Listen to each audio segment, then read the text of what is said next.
la señal de la Santa Cruz de nuestros enemigos, líbranos, Señor Dios nuestro.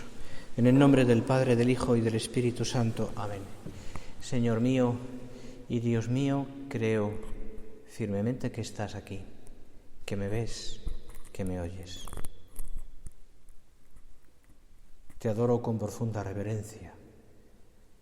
Te pido perdón de mis pecados y gracia para hacer con fruto este rato de oración. Madre mía Inmaculada, San José, mi Padre y Señor, Ángel de mi guarda, interceded por mí.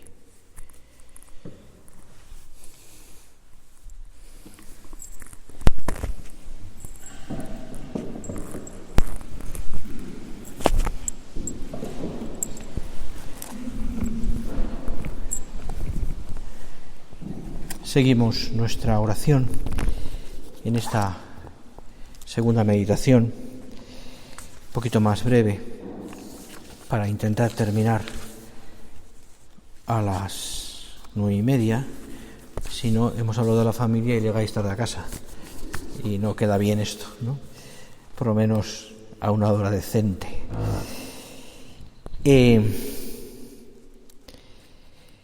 Y hablábamos hace un momento, ¿te acuerdas? Al final hicimos una referencia a este misterio de la eternidad que viviremos durante que meditaremos más bien durante este mes de noviembre, ¿no?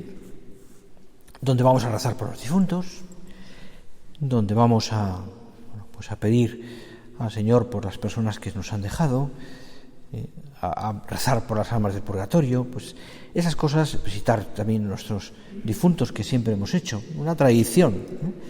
Que desde el principio de la Iglesia y antes, ya en el Antiguo Testamento, precisamente la historia que hemos hablado antes de Tobías, es el primero, o sea, de hecho, él es el que se dedica a enterrar a los muertos cuando el pueblo persa, ¿no? que es el que lo estaba dominando, no les dejaban y le prohibían enterrar a los muertos. Tremendo, ¿no? Es decir, en esencia del hombre está el poder enterrar a sus muertos, ¿no? Es una cosa que no, es decir, que está en la dignidad humana, ¿no? Pues este hombre, precisamente eso, ¿no? Pues la Iglesia lo ha defendido siempre, etcétera, ¿no? Aparte ya de situaciones y cómo se hace, cómo no se hace, que si la incineración, eso es otro problema, ¿no? Pero te decía, ¿no? Pensando un poco en eso y en la presencia de nuestro Señor, al que pido permiso para poder en ese rato hablaros un poquito, pues ese tema y otros, fijaros, son dogmas de fe que la Iglesia nos ha ido que la Iglesia ha ido desarrollando a lo largo de los siglos. Precisamente el magisterio de la Iglesia ha ido desarrollando la revelación para que esos dogmas que todos los creyéramos y los repitiéramos cada domingo en el credo, por ejemplo, ¿no?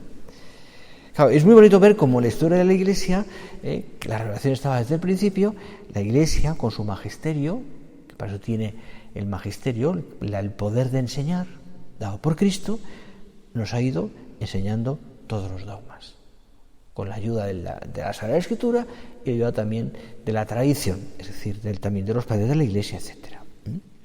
Y siempre, y este es un poquito el tema que nos toca tocar ahora, que nos toca hablar en este ratito de oración, mirando a la cabeza visible de la Iglesia, que es el Papa. Y ahí, que la Iglesia siempre ha reiterado, una y otra vez, que la Iglesia es jerárquica, también carismática, pero jerárquica, y que hay una cabeza, y que siempre la habrá, y que por tanto a esa cabeza, que es el vicecristo, que es Cristo en la tierra, tenemos que darle esa veneración, porque tú eres Pedro y sobre esta piedra edificaré mi Iglesia, y el poder del infierno no podrá contra ella, y a ti te daré las llaves. Lo que ates en la tierra quedará atado en el cielo, lo que desates en la tierra quedará desatado en el cielo. Capítulo 16 de San Mateo. Está ahí como el cogollo del sentido también petrino de la Iglesia, es decir, Pedro. Decía el Papa San Juan Pablo II, precisamente estamos aquí en esta iglesia. En una de sus homilías, ya al final de su vida decía, o en un comentario, decía que cada vez que leía aquel relato, ¿os acordáis?, de la pesca milagrosa después de la resurrección, cuando pescan 153 peces, Pedro, Juan y algunos otros apóstoles, y están con el Señor que ya está resucitado, y hacen una tertulia alrededor del fuego y comen aquello, y el Señor mira a Pedro y por 3 veces le pregunta: Pedro, ¿me amas? Pedro es la cabeza, Pedro, ¿me amas? Y el Papa decía: entiendo que esas palabras el Señor me las dirige también a mí, y me siento como requerido a contestar. Siento el peso de la Iglesia, decía más o menos. De ahí que todos los demás, todos los hijos de la Iglesia, tú y yo, estemos pendientes del Papa. Ya igual que se llame Juan Pablo, Benedicto, Francisco, Pío, me da igual. Es el vicecristo en la tierra. Será más acertado o menos acertado en sus apreciaciones, en sus opiniones personales. Tendrá un estilo u otro. Perdonad que lo diga así, y lo digo delante del Señor, nos caerá mejor o peor, pero es el Papa. Estábamos hace años, perdonad que cuentes, me dice mucha gracia. Estábamos preparando, vivía en Galicia, y era el año 2010. ¿Os acordáis que aquel año, en noviembre, era Año Santo? Pues fue el último Año Santo antes del actual. Benedicto XVI, que era el Papa entonces, hizo un viaje, estuvo en Galicia, estuvo en Santiago y estuvo después en Barcelona. Aquel viaje a Santiago lo preparamos con mucho cariño, no solamente porque yo pude estar, sino también, aunque no estuvieran los pequeños del colegio donde estaban, los de infantil, pues les hablábamos mucho del Papa, estábamos por el Papa, hicieron dibujos del Papa, y yo más o menos iba por las clases contándoles quién era el Papa y por qué el Papa era tan bueno y por qué el Papa había que obedecerle y por qué había que rezar todos los días por él, ¿no? Lo que un niño de 3 o de 6 años o de 3 o 4 años puede entender. Y un día iba con mi sotana, estaba dando una plática a los niños y niñas de infantil, de 3 años concretamente, ya cuando se acercaba la fecha. Y entonces, no sé qué habían entendido, pero una niña me preguntó: don Javier, ¿y por qué tú vas vestido de negro y el Papa de blanco? Y entonces yo iba a contestar algo que se me ocurrió en ese momento, no me acuerdo ni qué era, cuando saltó un niño y dijo: ¿pero tú eres tonta o qué? Porque el Papa es bueno y don Javier no es bueno. Digo, caray, me has marcado, ¿no? La niña ya está en la ESO, pero bueno. Pero tú eres tonto, dijo, porque el Papa es bueno, por eso va de blanco. Y don Javier no es bueno. Bueno, pues el Papa es bueno. El Papa es bueno, porque es el Papa. Y por tanto nosotros tenemos ese cariño, ¿no? Es decir, tú eres Pedro, y sobre esta iglesia sobre esta piedra, edificaré mi iglesia. Claro, en estos momentos en los que a veces llegan noticias, ¿verdad? Todo tipo de cosas, que uno a veces le pueden crear cierta desesperanza. Es que este obispo, es que la situación esta, es que el Papa ha dicho, es que... Y cuando miramos a Dios y miramos al Señor, que es quien quiere esta iglesia, y miramos también a la cabeza, tenemos que llenarnos de esperanza. La iglesia es siempre motivo de esperanza. Han pasado reinos, gobiernos, guerras, de todo tipo de cosas. Ahí está la Iglesia. Ahí está la Iglesia. Os recomiendo que el día que podáis, bajáis, vais a Google y veis y buscaros la instrucción, no es la carta apostólica concretamente, no es una encíclica, con la que inicia Juan Pablo II el nuevo milenio. Aquellos 3 años, ¿acordáis que estuvimos viviendo, preparando el año 2000, que el Papa dedicó un año al Padre, otro año al Hijo, otro al Espíritu Santo, etc. Y aquella instrucción que se llama Novo Milenio Ineunte, así se empieza en latín, tiene unos primeros puntos maravillosos, fantásticos, diría, conmovedores sobre el sentido de la Iglesia. La gracia, la santidad, la esperanza. La esperanza. Es decir, y ese sentido que Juan Pablo II lo dio también, ¿no? Y los demás papas también, pero de la perpetuidad de la Iglesia, la santidad de la Iglesia. Por eso es motivo de esperanza. Por eso es motivo de esperanza. Y mira que han pasado cosas, y que siguen pasando. Y mira que ha habido vendavales y contradicciones y momentos en los que la Iglesia parece que se hundía. Momento dado, ¿os acordáis, si lo habéis estudiado la historia, que prácticamente toda la Iglesia es atea, es arriana concretamente, no atea, sino arriana. Salvo unos pocos, pero aquello se revierte, todo aquello. De ahí que nosotros, ¿no? Es decir, como le decía la buena Teresa de Jesús, que murió diciendo: me muero como hija de la Iglesia. Tengamos un amor muy grande. Y ese amor muy grande a la Iglesia se manifieste en nuestra propia vida, en primer lugar. Con su amor que se manifiesta en nuestra santidad, pero también en la defensa de la Iglesia. No tendrá a Dios por Padre quien no quisiere tener a la Iglesia por madre. Esto es de San Cipriano, padre de la Iglesia.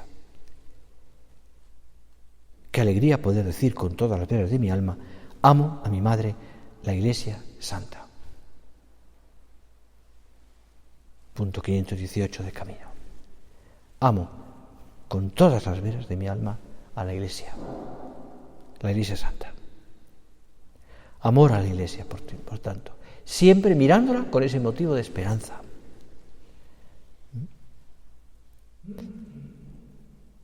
Iglesia que el Señor ha querido en la tierra, Iglesia que se transforma después, al final de los tiempos, en la Iglesia de los santos de Dios, y donde todos gozaremos de ese, lo que se explica en el Apocalipsis, lo hizo de una manera también velada, pero simbólica, pero la Iglesia que es la Nueva Jerusalén. La Nueva Jerusalén. Eso nos dará también, pues lógicamente, una fidelidad a sus enseñanzas, servir a la Iglesia en tantos lugares. Yo creo que muchas veces es haciendo lo que tenemos que hacer cada día, el modo de servir a la Iglesia, nada más. Es nuestro trabajo bien hecho, es tu vida de familia que hablábamos antes, es tu participación también en las cosas que la Iglesia te va, todas esas cosas que van saliendo, ¿no? Bueno, pues rezar por la Iglesia, por este camino que el Papa ha iniciado ahora mismo del sinodal, por rezar por eso, ¿no? Podemos entenderlo más o menos y qué significa y qué quiere el Papa con eso, pero es un camino que el Papa ha iniciado y que tenemos que aportar, al menos con nuestra oración. Luego ya nos tocará hacer algo, no, pero no con nuestra oración. Vivimos así esa maravillosa comunión de los santos.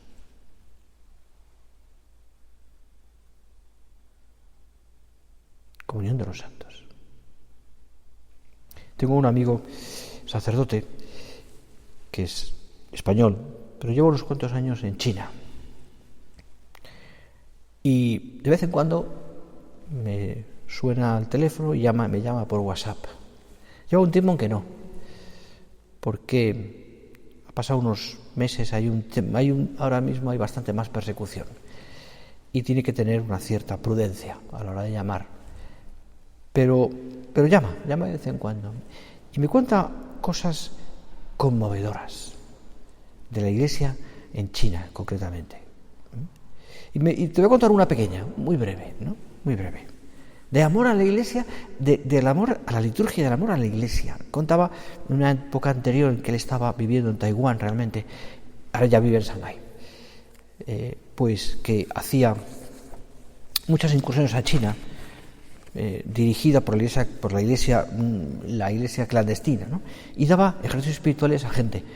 Él no sabía dónde estaba, porque no se lo decían, y el retiro aquel, un curso de retiro, lo daba en varios sitios durante un fin de semana, o para evitar que se acumulara mucha gente siempre en el mismo sitio. Pero contaba que un día llegó a una casa donde empezó a dar unos ejercicios y le prepararon una habitación, la mejor habitación para que descansara aquella noche. Para el día siguiente empezaban con la misa. La habitación era una pobreza tremenda, pero lo mejor que tenían, ¿no? Y él se durmió, medio durmió, porque no era fácil dormir en aquella situación, pero oyó toda la noche cierto ruido fuera, velado, no sabía qué era, ¿no? Pero ya descansó lo que pudo, y a la mañana siguiente, cuando se levantó muy temprano y salió ya para empezar, vio que la sala de estar que tiene aquella casa, pues sala de estar, se puede llamar aquello una sala de estar, porque me enseñó algunas fotos. Habían transformado aquella sala y la habían convertido en una pequeña capilla, pobre, pero dignísima. Y celebró, me decía él, conmovido ante aquellos hombres que llevaban años sin asistir a una misa, la Santa Misa. Y luego ya, en el desayuno que le ofrecieron, le contaron, ¿no?, que habían pasado la noche entera preparando todo aquello y rezando para asistir a la misa. Porque llevaban años sin tener un sacerdote y poder asistir a la misa y comulgar. La Iglesia es santa, ahí donde está. En la facilidad que tenemos nosotros para poder venir a misa y en la persecución. Y esa comunión de los santos nos hace pensar en aquellos otros cristianos que están tan lejos o cerca también, y que tienen tantas dificultades. Vivimos la comunión de los santos, que es un don. Y la primera comunión de los santos nos dirige en nuestra oración al Papa. Termino ya. Vamos a pedir al Señor que nos ayude a vivir estos días también en unión con el Papa. Rezad por él, que hace mucha falta. Y rezar para que todos los deseos y las ilusiones del Papa se vayan llevando a cabo también con nuestra colaboración, con nuestra oración y con nuestra santidad.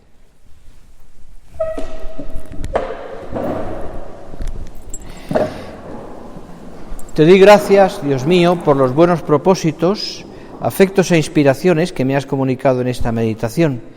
Te pido ayuda para ponerlos por obra, Madre mía Inmaculada. San José, mi Padre y Señor, Ángel de mi guarda, interceded por mí.